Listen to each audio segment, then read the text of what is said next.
"Step out of 2A, sir. First class isn't for upgrades." The cold voice of the chief flight attendant cut through the calm of the first-class cabin. The boarding pass, pinched between two fingers painted red, was held up to the cabin light as if it were a forgery. The entire cabin turned to look. Phones were raised. A few cameras quietly blinked to life. Adrian Cole, 48, just sat there, calm. His eyes were deep and still, like a midnight lake. He didn't answer, not because he was powerless, but because he knew silence often revealed more than any defense. To those around him, he was simply a black man in a tailored suit who looked out of play. What they didn't know was this. With a single tap on the phone in his coat pocket, the airline's entire global booking system could choke, and the smug smile on that flight attendant's face would vanish without a trace. That afternoon, the Oakland airport shimmered in the golden light of late day. Coffee cups clinked on metal trays. Boarding announcements echoed over loudspeakers.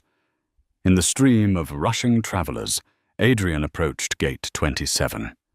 His left hand carried a slim leather briefcase. His right held a phone lit with an email update from Aegis Grid Systems, the company he founded. He was bound for Washington, D.C., for a closed-door meeting on data policy, no fanfare, no press cameras, but a matter of enormous consequence. Adrian relished the moment just before boarding.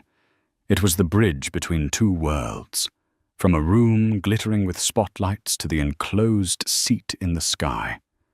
A pause to breathe, to remind himself that he was still human, amid the wires, the numbers, and the algorithms.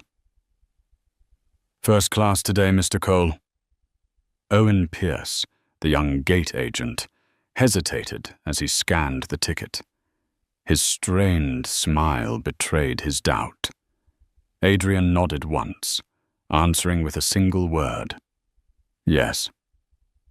It was the kind of silence he knew well. That beat of hesitation before covering it with a cheery, "Have a pleasant flight." A silence that left a cut sharp as glass. "Are you sure you belong here?" He entered the cabin. The air was cool, tinged with the scent of new leather. 6 first-class seats lined in pairs, a faint strain of classical music. Adrian found 2A. The white man in 2B glanced up from his iPad, eyes flicking over the fitted suit, the Italian shoes, then stopping on his skin. The slight lean away was like a dull blade, no blood drawn, but pain all the same. Adrian stowed his case, sat and touched the noise, cancelling headphones. A birthday gift from his daughter, engraved with tiny words, for the moments between takeoff and arrival. "Love you, Dad." His heart softened for an instant, but peace was shattered. Dana Harlow, the chief flight attendant, hair in a sharp blonde bob, uniform pressed razor straight, approached. Her eyes were cutting, her voice polite but icy. "Sir, I need to verify your boarding pass again." Adrian looked up. "Is there a problem?" "Not at all." Dana forced a smile. "Just a minor system check." He handed the ticket. Dana studied it under the light, like she was searching for invisible ink. Eyes around the cabin turned toward him. Richard Hale, in 2B, raised a brow, intrigued. From rows behind came whispers, probably a mistaken upgrade.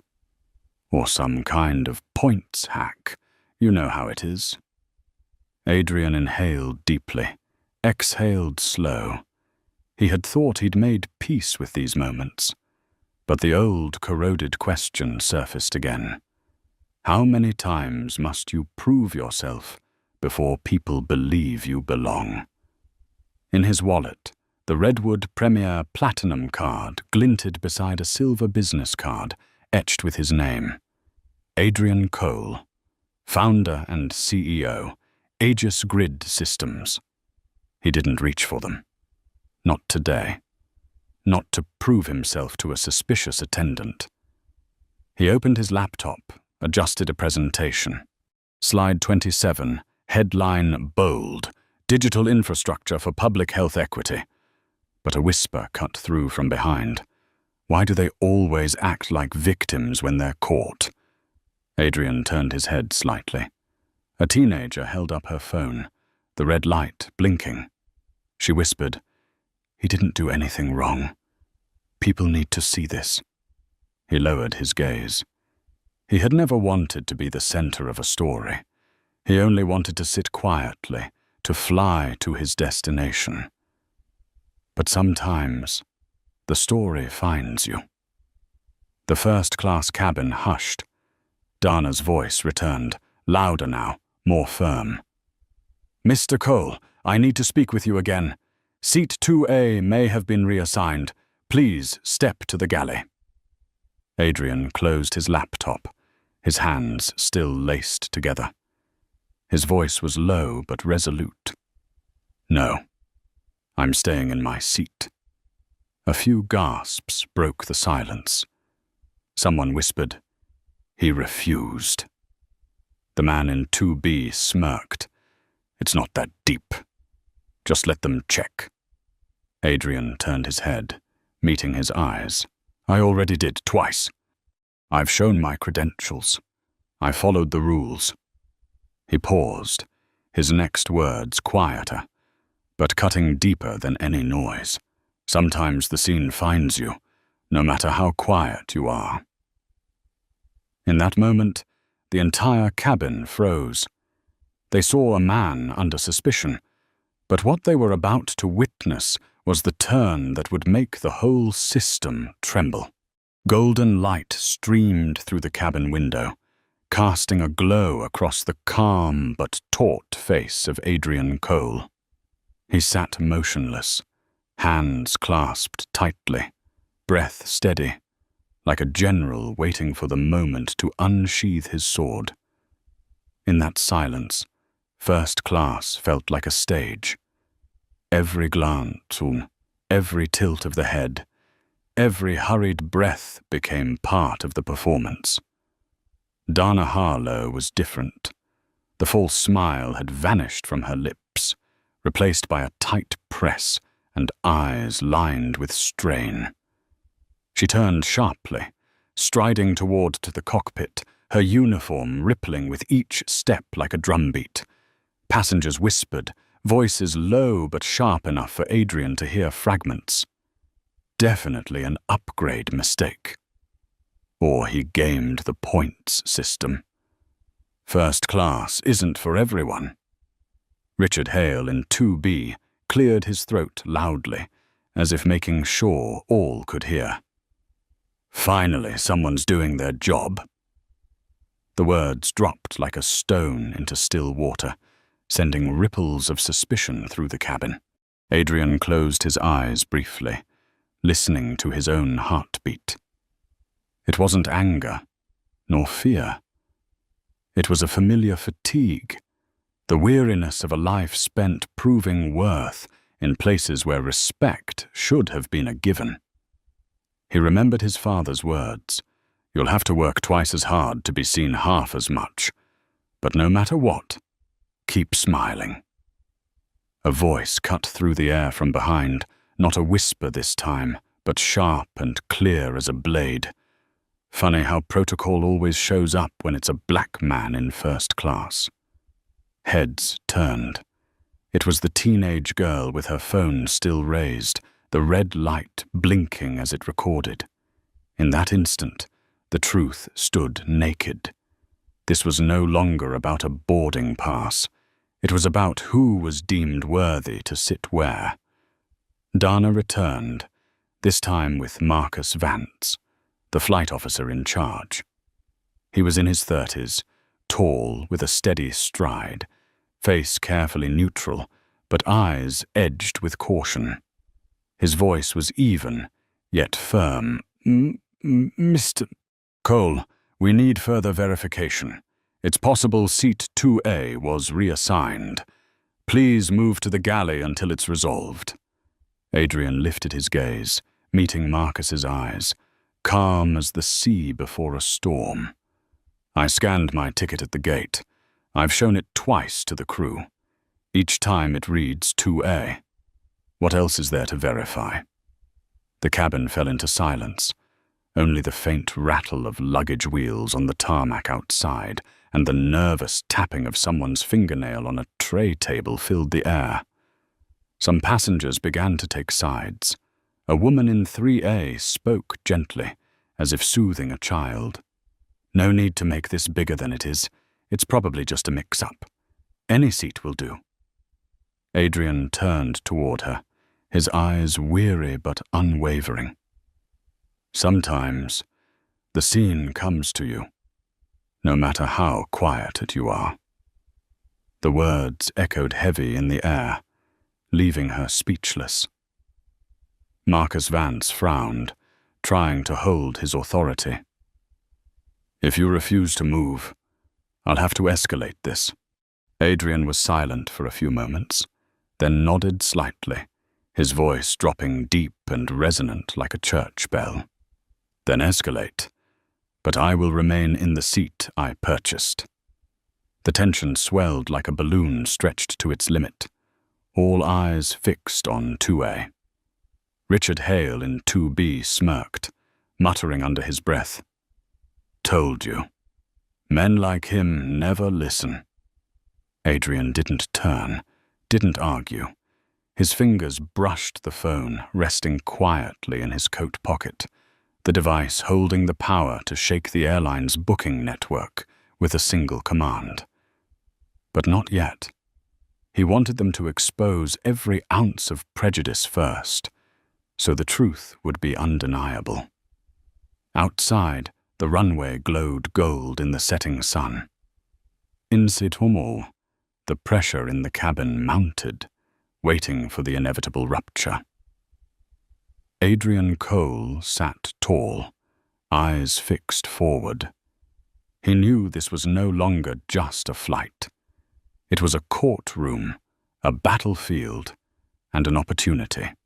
The moment he spoke, the entire system would be forced to face an old but unrelenting question. Who truly has the right to sit in the front row of the world? The cabin had shifted into something uncanny.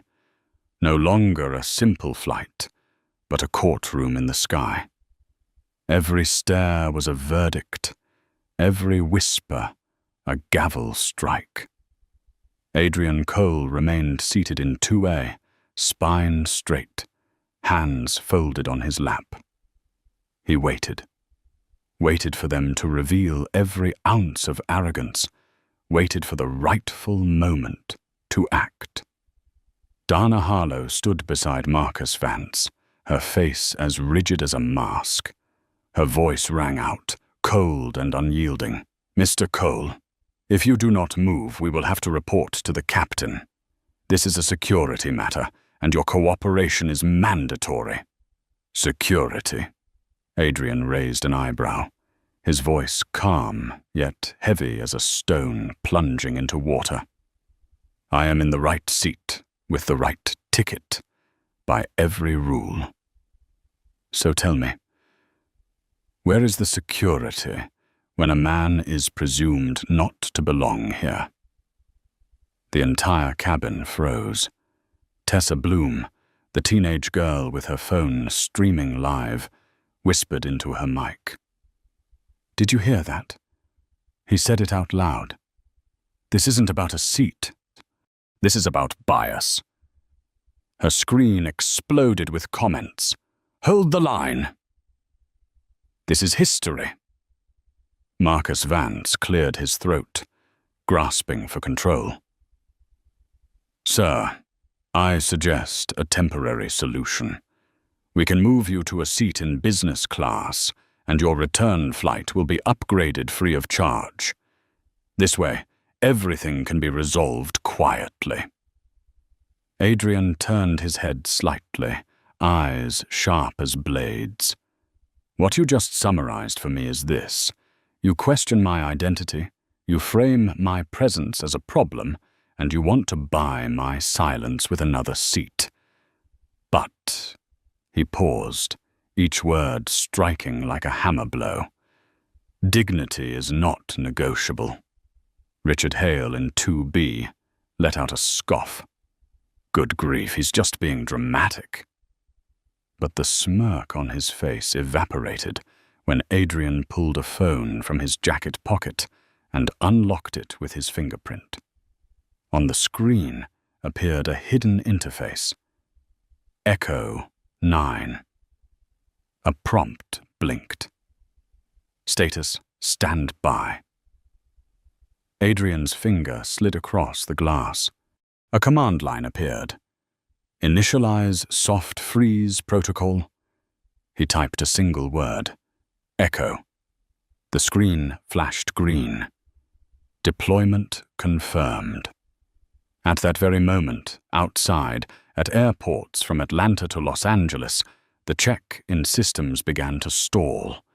In Houston, departure boards suddenly displayed unexplained delays. In Miami, baggage carousels stopped mid-rotation. In the Central Command Center, numbers on the control screens spiraled into chaos. Adrian sat motionless, unmoving. Only Tessa Bloom gasped softly, her eyes wide with wonder. "Oh my God, he just did something. The whole system is glitching." Inside the cabin, murmurs spread like wildfire. A woman in 1C glanced at her phone, frowning. "My husband just texted, flights in Dallas are on hold. What's going on?" The whispers swelled. Marcus Vance glanced down at his tablet, his expression tightening. He muttered to Dana, "Ops just flagged a nationwide freeze. This isn't local." Dana darted a look toward Adrian, panic in her eyes, but he remained still, calm as stone. His gaze blazed with unshakable resolve. Then Adrian spoke, his voice no longer just for Marcus or Dana, but for the entire cabin. "For years I've been checked, questioned, told to prove I deserve to be here. But all of you forgot one thing." He paused, his tone deep and resonant, like a drumbeat rolling through the air. "I am not just a passenger. I am the man who built the backbone of the system you rely on." A stunned silence fell. Phones throughout the cabin lifted high, live stream counters ticking upward by the second. Adrian tightened his grip on the phone, eyes locked on Marcus. "This is no longer about a seat. This is about whether the system treats everyone fairly, and I will not rise from this chair until that answer is clear." The cabin erupted in a silence more deafening than sound. Dana stiffened. Marcus was struck dumb. Richard Hale sat with his mouth agape. And in the back row, Tessa Bloom whispered to more than 50,000 viewers tuned in live. "This isn't just a flight anymore. This is history." Adrian Cole leaned back slightly, his chest rising with steady breaths, his eyes burning bright. He had just opened the door to a storm that would sweep the skies. A storm named Justice. The cabin lights still glowed, but the atmosphere in first class had thickened into something suffocating, heavy as if the air itself had turned solid. Adrian Cole sat motionless in seat 2A, his hand resting on the phone where the Echo 10 icon pulsed green. One more touch and what looked like a technical glitch would swell into a global storm. Marcus Vance, the flight officer, leaned forward, his tablet vibrating with a stream of red alerts.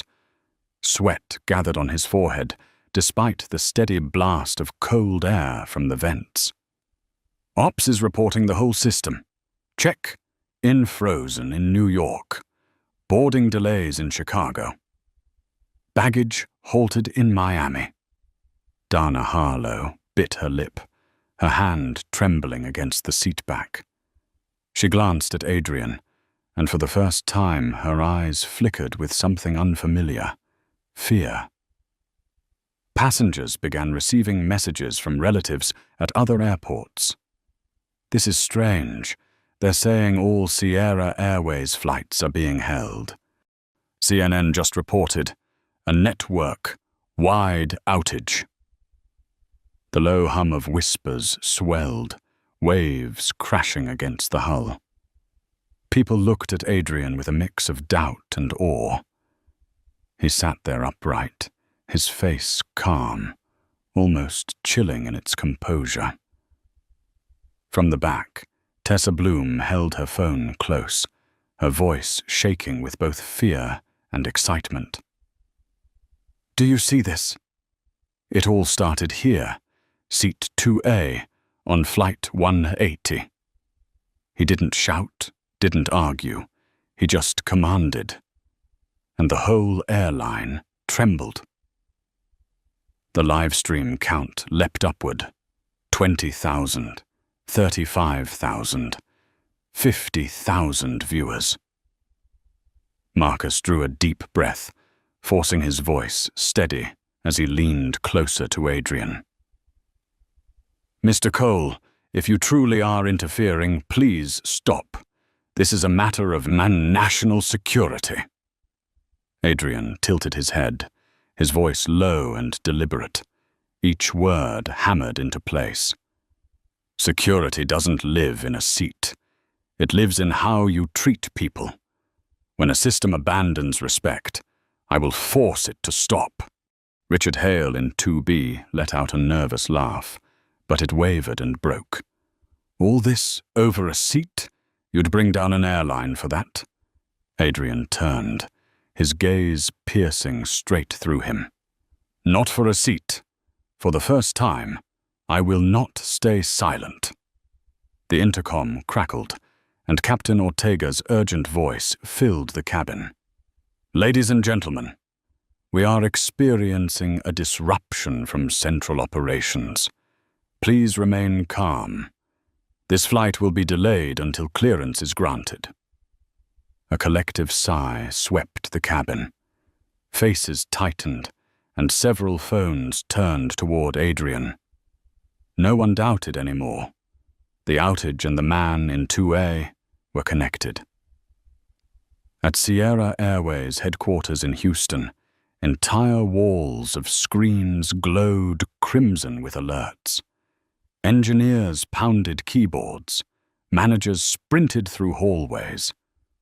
On the main display, bold text flashed. "System latency override.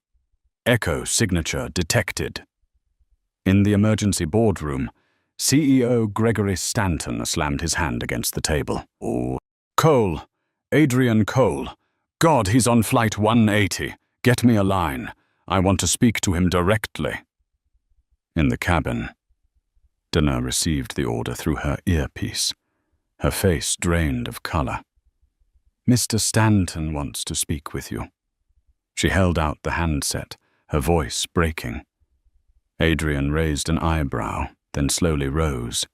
He moved without haste, each step deliberate, as if the entire cabin were his stage and the moment his declaration. The passengers held their breath. Live stream cameras followed his every movement. Adrian took the receiver, his voice steady, deep, unshaken. "You're hearing me now. This is Adrian Cole.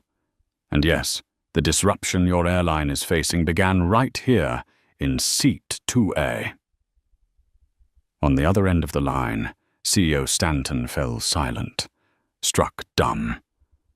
A deathly stillness gripped the cabin. Then Adrian continued, his tone cutting like steel though never raised. You want this resolved quietly. I have 3 demands. If not, Echo will move from soft freeze to full shutdown. And when that happens, Sierra Airways will stop flying.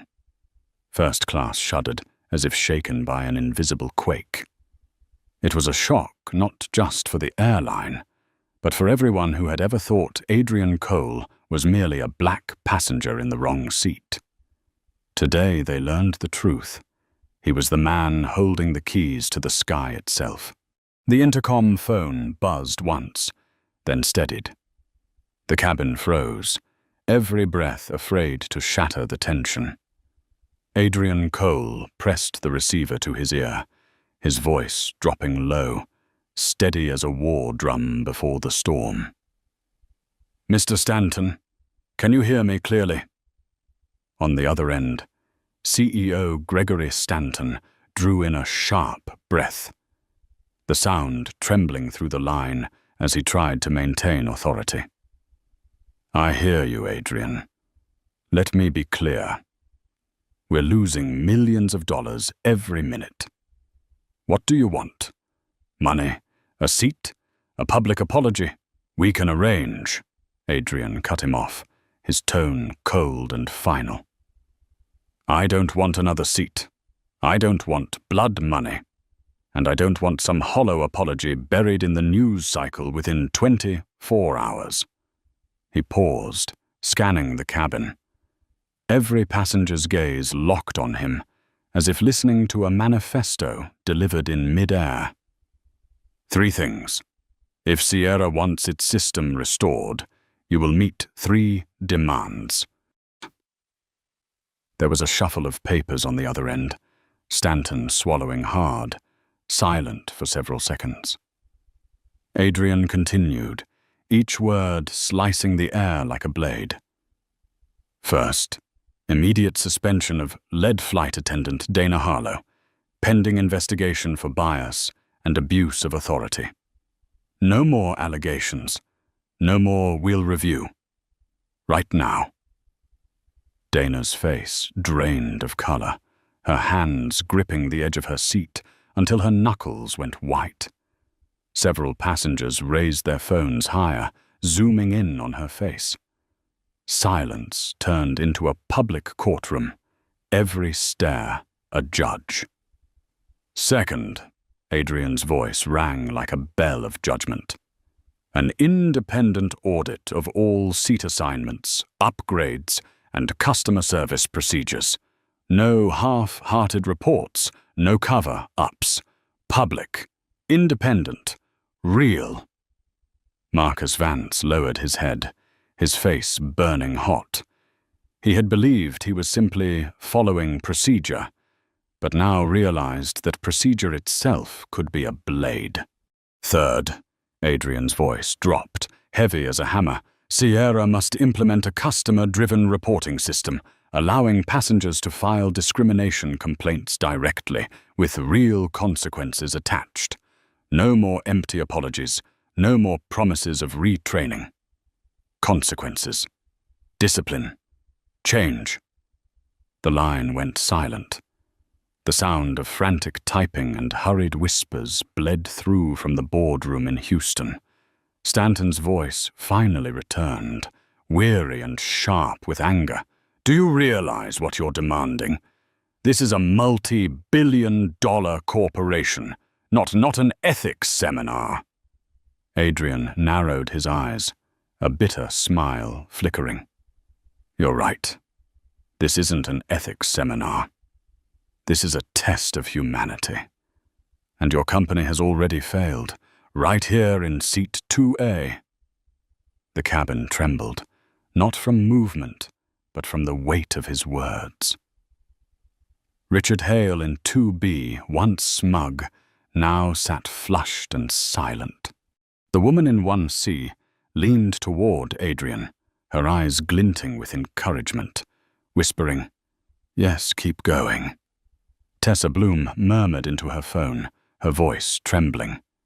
"Do you hear this? He's laid out 3 demands, and he's not negotiating." The livestream count surged. 75,000, 90,000. Stanton snapped back, his voice cracking. "You have 72 hours to make demands like that, Adrian, not 72 seconds. Calm down, we will."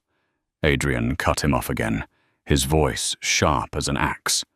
"No. You have until this flight is cleared for takeoff.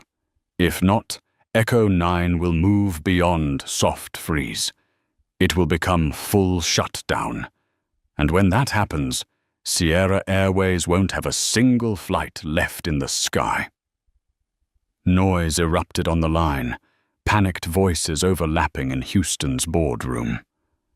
Stanton fell silent for several seconds, then growled through the line. "I need to speak with the board. Hold the line." Adrian placed the receiver back in its cradle. He turned to the cabin, his eyes blazing. A dense silence lingered for a moment before it shattered into hushed murmurs. He just forced the CEO to back down. This is broadcasting live everywhere. Adrian sank back into seat 2A, his gaze drifting out toward the runway glowing gold in the sunset. He did not smile. He did not raise a fist. He simply sat still, letting the world understand that from one disputed seat, the entire system had been forced to its knees. First class was no longer a space of luxury in the sky. It had become the eye of the storm. Every passenger, every glance, every breath was drawn to seat 2A, where Adrian Cole sat upright, hands clasped on his lap, his gaze fixed on the window, yet his will cutting through every wall around him. A small chime rang. It was the cabin's network signal. Dozens of phones buzzed at once as news began to flood in. Breaking: Sierra Airways faces global technical disruption. Insider sources: Echo 9, developed by Aegis Grid, has just been activated. In 14C, a young student gasped, covering her mouth. "Oh my God, this isn't just a seating mistake. He's the one who controls the entire reservation network." She turned to her friend. "I'm watching history unfold right in front of me." Dana Harlow stood pale near the galley, her confidence from 20 years of training collapsing in an instant. In her chest, a cold whisper echoed. One word, one attitude, and now my entire career could shatter. Her fingers clutched the seat back so hard they trembled uncontrollably. Marcus Vance, still holding the posture of an officer, no longer had sharp eyes. He slumped into the jump seat, his tablet flashing red alerts. A painful realization broke open inside him. I called it protocol, but what kind of protocol makes a human being a suspect just because of the color of his skin? Beyond the cabin, the dominoes began to fall. At Dallas, long lines of passengers murmured beneath boards flashing delayed. In New York, a pilot stepped out of the cockpit, explaining helplessly, "We can't start the engines. Central control is locked." In Miami, luggage piled high as the belts froze. On CNN, a reporter spoke live from Houston. "We have just confirmed that the disruption traces back to a passenger on Sierra Flight 180. That passenger is none other than Adrian Cole, CEO of Aegis Grid, the firm providing the backbone technology for the airline's entire system." Inside the cabin, whispers spread. The woman in 1C leaned over, her voice trembling with awe. "You're not just holding your seat. You're holding dignity for all of us." Richard Hale in 2B, once smug and dismissive, now sat in silence, pale, staring at his own shaking hands. Tessa Bloom whispered into her phone, her live stream hitting 20,000 viewers. "Do you see this? This isn't about a seat anymore. This is proof of one truth. A system is only powerful until the person who built it says, 'Enough.'" A ding sounded from the intercom. Captain Ortega's voice came through, urgent and strained. "Ladies and gentlemen, we are unable to depart the gate at this time. Central Command is in emergency session. Please remain calm." A murmur rippled through the cabin. "An emergency session? The CEO must be negotiating with him right now. My God, one man sitting still can ground the skies." Adrian closed his eyes for a moment.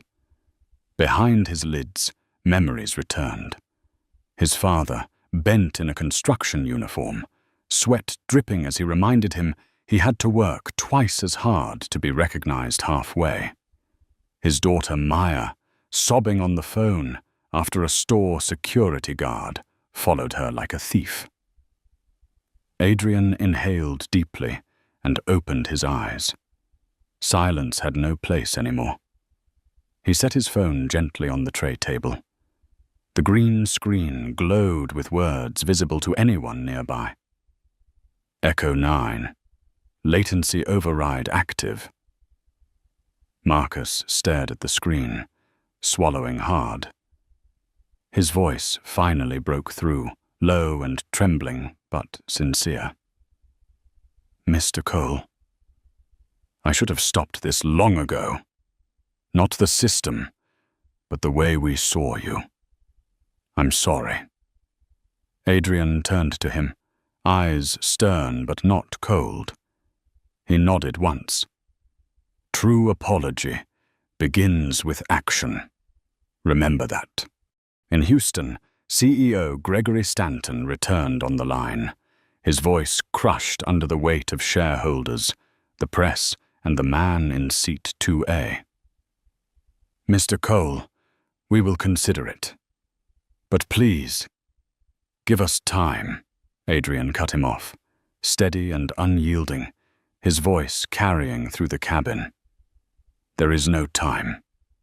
Either Sierra changes now, or the skies will close." A silence heavy as concrete fell across the cabin. Then phones buzzed, headlines exploding across the world. Hashtag first class, while black, #1, trending. Echo, protocol, justice in the sky.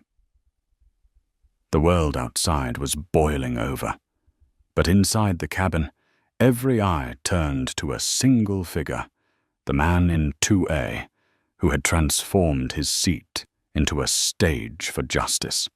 The cabin phone buzzed again. Dana Harlow's hand shook as she lifted the receiver, passing it to Adrian as though it weighed 100 pounds. He pressed it to his ear, the voice on the other end strained and fractured. "Adrian, this is Stanton. I agree to speak directly. The board is in emergency session. We need to end this now." Adrian's expression did not change. He glanced across the cabin, faces waiting, phones glowing, cameras capturing every second. The world had turned first class into a courtroom. His voice was slow, steady, and firm. "Then make it public, Stanton. No more closed-door negotiations. I want you to confirm in front of these passengers that Sierra Airways commits to change." There was hesitation on the line. Stanton was likely staring at dozens of shareholders, lawyers, and executives, sweat soaking his collar. At last his voice came, strained and stiff. "Ladies and gentlemen, I am Gregory Stanton, CEO of Sierra Airways.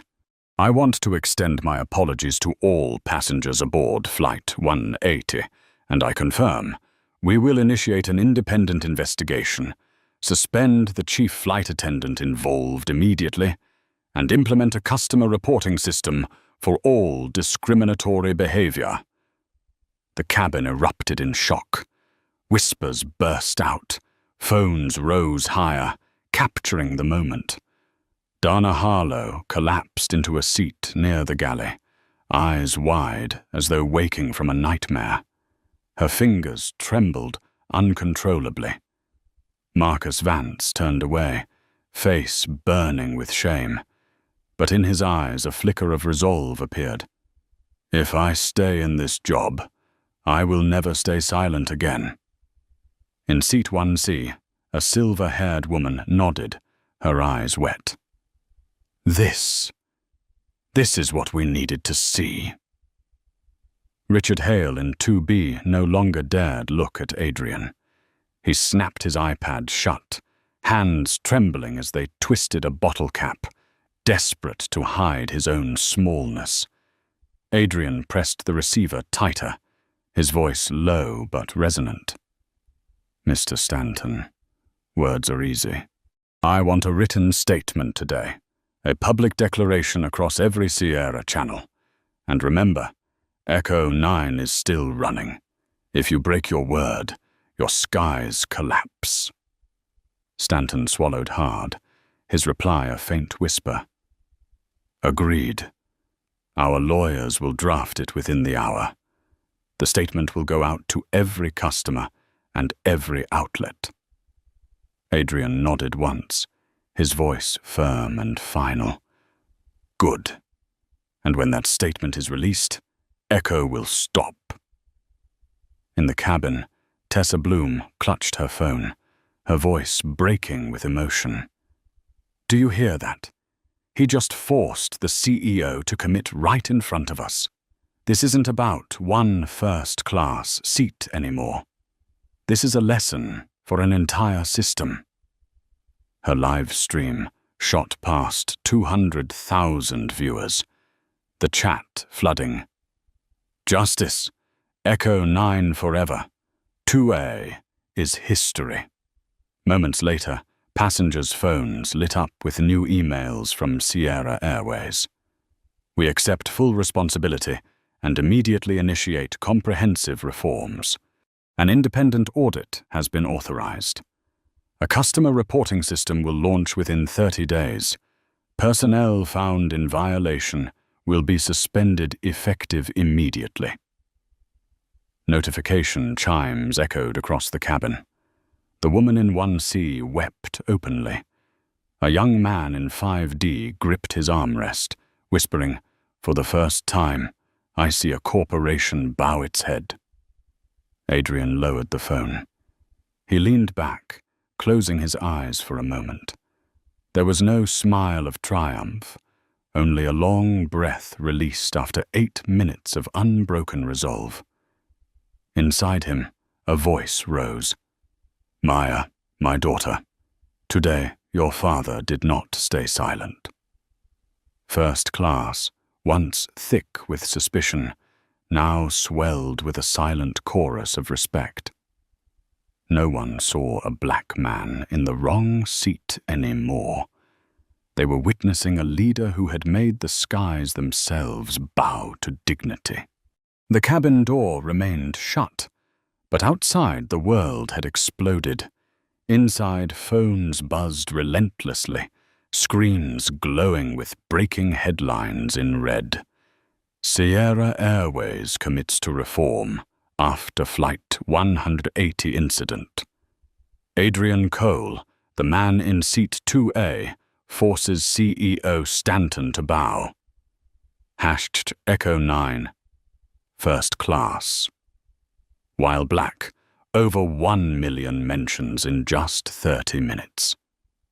Passengers on the flight sat frozen, still reeling from what they had witnessed, being elevated into a symbol. A young man in 5D leapt to his feet, his voice cracking with emotion. I never believed a single individual could force a corporation to change, but I just saw it, with my own eyes. The woman in 1C wiped her eyes, turning to her daughter beside her. Remember this moment. When your child asks you what justice means, you can say it began with a seat in the sky. Richard Hale in 2B, once smug, now bowed his head, his face flushed red. He whispered like a man confessing. I was wrong. I looked at him and only saw skin color, not the person. Adrian did not turn. He let silence be his answer. Outside, the media erupted. CNN cut into live coverage. The screen split. One side showing the cabin of Flight 180 through Tessa Bloom's live stream. The other showing rows of Sierra Airways shareholders packed into a boardroom in Houston. NBC ran the headline, Echo 9 System, when technology becomes a voice for justice. Twitter flooded with #Seat2A, spreading into more than 40 countries. Inside the cabin, Tessa clutched her phone, her voice trembling but clear. Friends, 250,000 people are watching.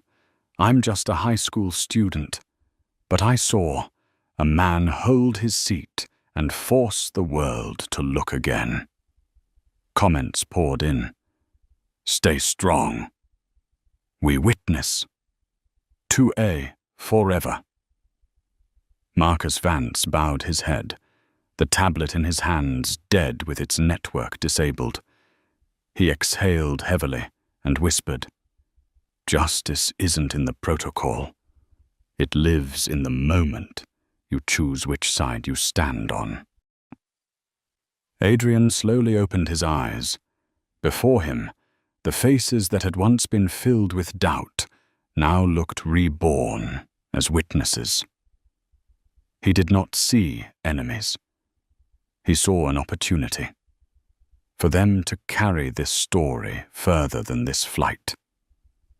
He stood, his voice not loud but resonant across the cabin. Today, Seat 2A is not just mine. It belongs to everyone who was ever told they didn't belong in a place they had paid to be. You have seen it now. When silence ends, change begins. Applause broke out, hesitant at first, then strong, spreading through the cabin. Some wept openly. In Houston, Stanton watched the live feed, his face pale. He knew this was no longer an internal crisis. It had become a movement. And Adrian Cole's name was now bound to the word shareholders, customers, and the world were chanting dignity. In New York, passengers stranded at boarding gates turned on live streams, pointing at screens. This is why our flight is delayed, and I am proud of it. In Atlanta, a group of students chanted Seat 2A across the terminal. In Los Angeles, a commentator declared, There is no doubt. This is the Rosa Parks of the sky. In the cabin, Adrian settled back into his seat, exhaling as though a boulder had been lifted. Yet he did not feel victory, only responsibility. Maya, his daughter, appeared in his mind, her voice like a whisper. Dad, today the whole world saw what I always believed. You were never in the wrong seat. Adrian closed his eyes, his heart heavy. He understood. This was only the beginning. The storm had just begun.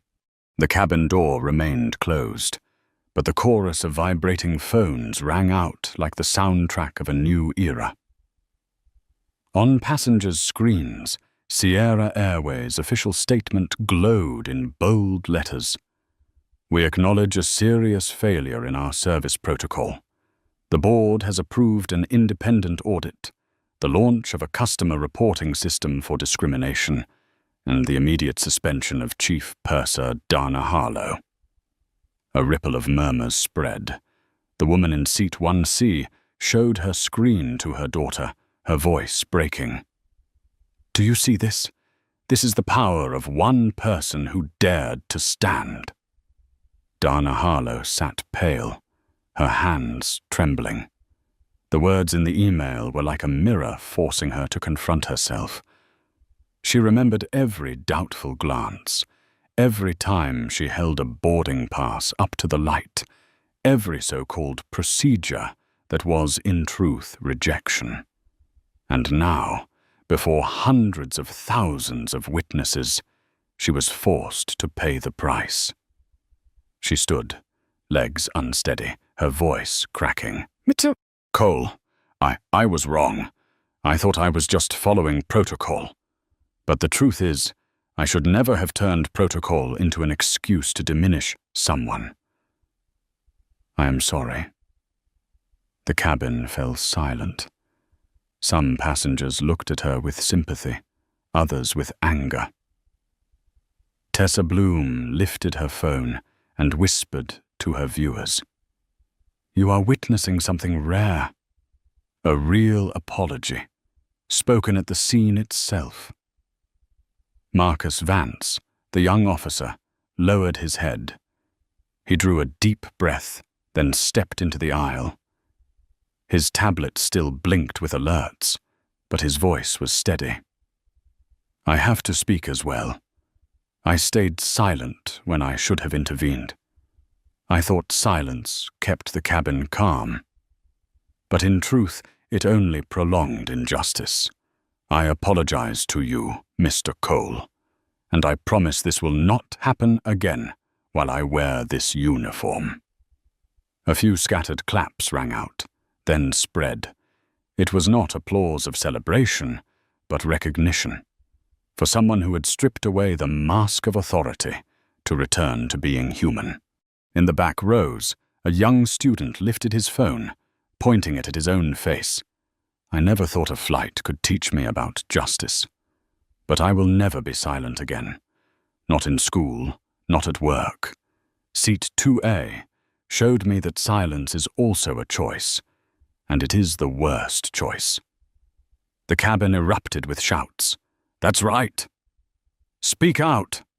Adrian Cole remained upright in seat 2A. He looked at Dana, then Marcus, then across the cabin. His voice rolled evenly, not loud, but striking each heart. "An apology is the beginning. Action is the end. When you leave this flight, remember this. Fairness does not arrive on a mitsan samustam on its own. It must be demanded, defended, and protected, even when it makes others uncomfortable." The cabin sank into thoughtful silence.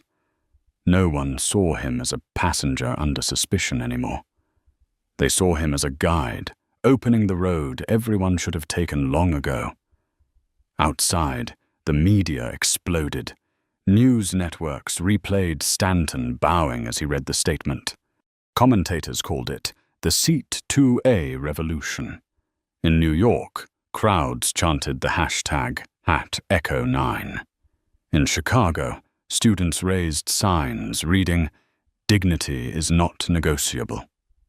Inside the cabin, Tessa Bloom whispered into her camera, "This is not just a flight anymore. This is where an entire system was forced to face the truth." Adrian's gaze drifted toward the window. Out on the runway, airport lights flickered and the sky awaited. But he knew takeoff was only the next step. True change was the longest journey the entire world had just begun.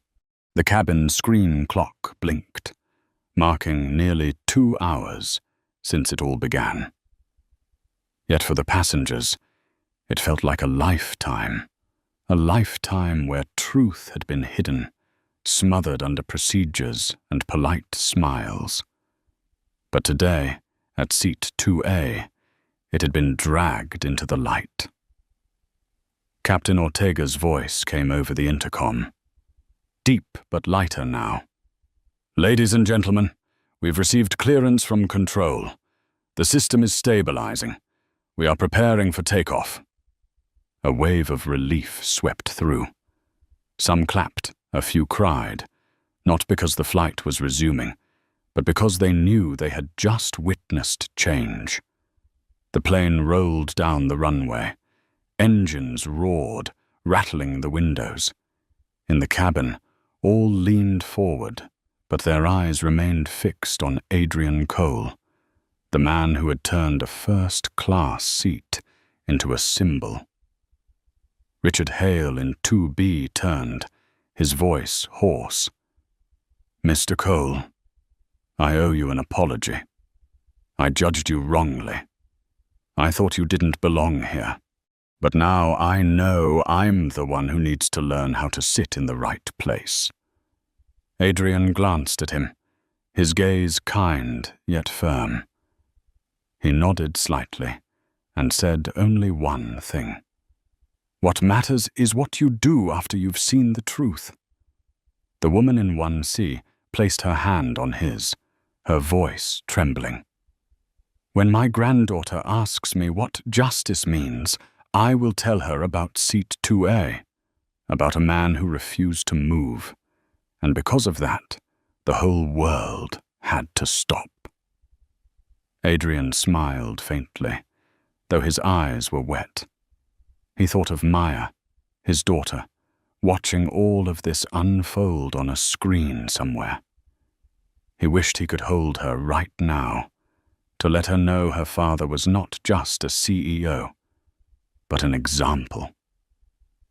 The engines roared, the fuselage shuddered, then lifted from the ground. The cabin tilted, but Adrian felt a strange calm. He looked out the window, the airport lights shrinking into tiny streaks below. The sky opened wide. "Just like justice," Hira thought. "It cannot be caged on the ground forever." In the back, Tessa Bloom ended her live stream. Her face glowed pink in the screen's light. She looked around, then whispered to the passenger beside her. "I'm only 17, but after today, I know I'll never be silent again. If one person can stop the entire sky, then we can make this world move." Adrian closed his eyes, leaning against the headrest. In his mind, he heard his father's words. "You must do twice as much to be seen, half as much." Today he had done more than that, not just for himself, but for millions watching. A single tear slid down his cheek, and he didn't wipe it away. It belonged to memory, to legacy. The plane leveled off at cruising altitude. The cabin was quiet. No whispers, no cameras. Passengers sat still, each with their own thoughts, but all knew they had crossed a milestone history would not forget. Adrian opened his laptop, staring at the screen flashing its final line. Echo 9. Suspension. Awaiting restart. He closed it and exhaled deeply. Echo was no longer needed. Words and actions had done the rest. In that moment, in every passenger's heart, a new belief was planted. Dignity is not a privilege. It is a right.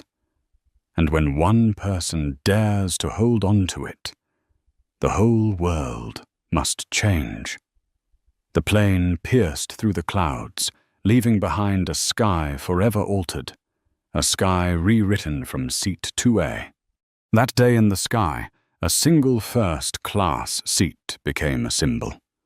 Adrian Cole did not just hold on to his place, he held on to the dignity of millions who had been dismissed. And from that moment, the world understood. Justice does not always need to be shouted. Sometimes it only needs quiet determination. If you believe that dignity cannot be bargained, leave a comment with the words, "Dignity first." Do not forget to hit like and subscribe to follow the next stories, where a single small act can change the entire world.